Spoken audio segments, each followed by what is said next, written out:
Have you ever stood in the doorway of a gym and felt completely lost? Like everyone else knows something you missed.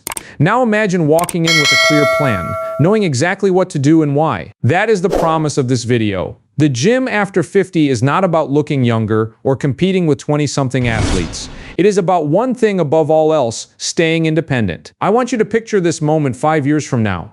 You are standing up from a chair without using your hands. You are climbing a full flight of stairs without thinking twice. You are carrying groceries, opening jars, and living your life on your own terms. That is what we are building toward. Keep watching, because what you're about to learn can change the trajectory of your health in a single week. But let me introduce a concern you might not have considered. Right now, more than 14 million older adults in the United States report a fall every single year.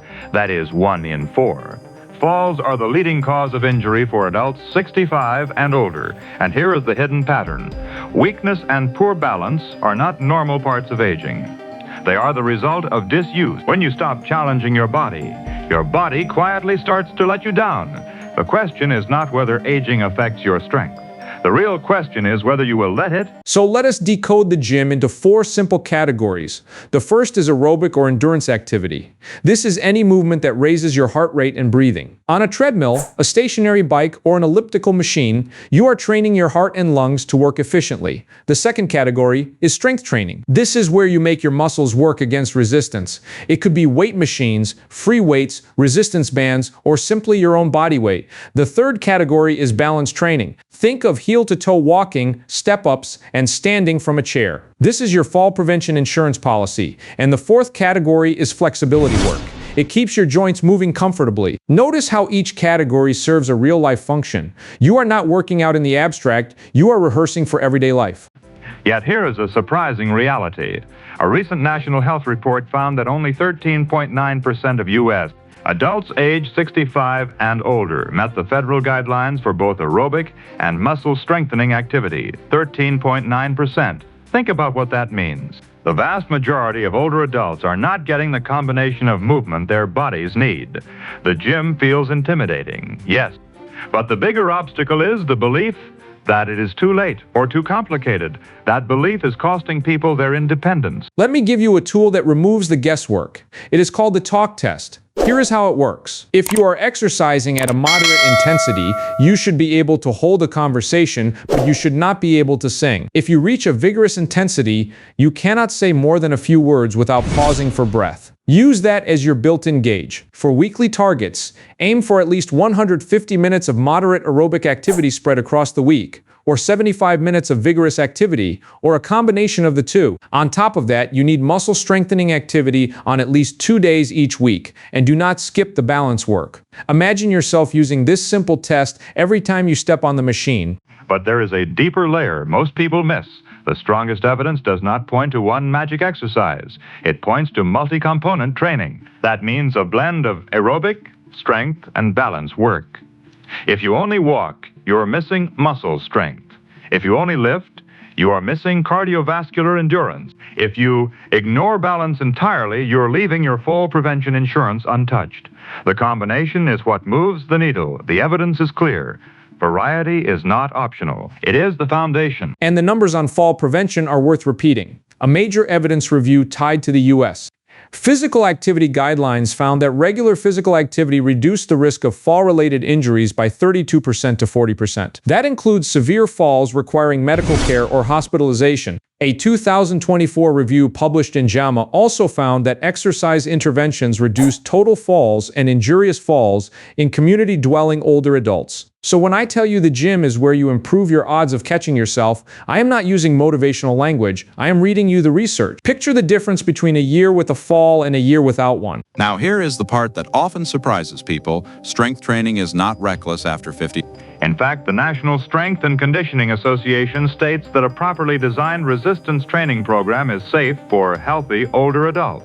It improves muscular strength, neuromuscular function, mobility, and resistance to injuries and falls. It can even be adapted for people with frailty or mobility limitations. The gym is not the enemy of aging. Lack of strength is, and the gym is the most direct path back to strength. Let us bust 2 myths right now. First, the myth that you are too old to start. The National Institute on Aging says it is never too late to begin being physically active and gain health benefits. The CDC says the exact same thing. You did not miss your chance. You simply had not heard this yet. Second, the myth that weights are bad for older joints and bones. That is not what the evidence says. Properly designed strength training strengthens bones and supports joints. Sloppy programming can be a problem. But sensible, well-guided resistance training is one of the most evidence-backed things you can do. Feel the difference between a program designed for you and a program designed for someone else. Which brings up another question most people never ask. Is cardio enough? Cardio matters. No one is arguing that. But cardio alone does not build the muscle you need to stand up from a chair. It does not train the balance recovery you need when you trip on a curb. And it does not strengthen the bones that keep you upright. The treadmill-only routine is incomplete. You need the full picture. Otherwise, you are leaving your strongest defense on the table. Here is your beginner blueprint. Step 1. Warm up for 5 to 10 minutes. The American Heart Association recommends using the same movement pattern at a lower intensity. Slow walking before faster walking. Easy pedaling before harder pedaling. Step 2. Do strength work at least twice per week. Start with 10 to 15 repetitions using a resistance that feels challenging but controllable. Keep your form clean. Stop before your technique falls apart. Step 3. Build your aerobic work toward that weekly target of 150 minutes. Start with 10 to 20-minute moderate sessions and gradually lengthen them.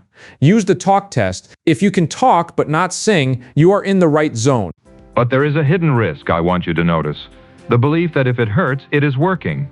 That is not just wrong, it is dangerous. The National Institute on Aging warns that if you feel sick or have pain during or after exercise, you're doing too much. Mild muscle fatigue is normal. Sharp pain, chest discomfort, severe breathlessness, dizziness, or nausea are warning signs, not badges of honor.